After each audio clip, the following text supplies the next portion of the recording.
ليش لقب الإمام الجواد عليه السلام بهذا اللقب؟ الإمام الجواد عليه السلام هو ابن علي بن موسى الرضا، ويعتبر تاسع أئمة الهداة عليهم السلام.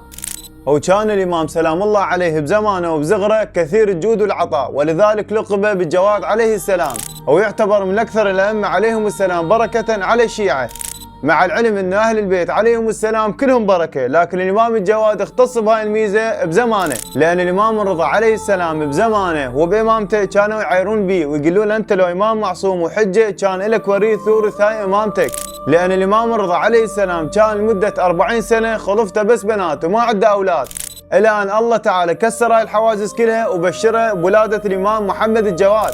ومن هاللحظة صار الإمام محمد الجواد عليه السلام أكثر بركة على الشيعة بالأئمة، فلذلك الإمام الجواد عليه السلام صار أكثر بركة من بين الأئمة على الشيعة من هاي اللحظة، إلى أن تزوج الإمام عليه السلام بنت المامون الخليفة العباسي أم فضل. وهنا الخليفة المامون شاف الإمام الجواد عليه السلام يشكل خطر على خلافته وبدأ ينتضح للناس، إلى أن خطط يدس له السم ويقتله ويخلص منه، وفعلا نفذ هاي العملية وقتل الإمام بالسم على يد بنته اللي هي أم فضل زوجة الإمام. ويقول لك الإمام سلام الله عليه من شدة حرارة السم والألم اللي صار عنده ظل يزحف وصعد للسطح، وهناك بقى 3 أيام على الشمس واستشهد الإمام سلام الله عليه بريعان شبابه بالعمر 25 سنة، ومات بطريقة كجده الحسين عليه السلام. عظم الله أجورنا وأجوركم بذكر استشهاد محمد الجواد ابن علي ابن موسى الرضا.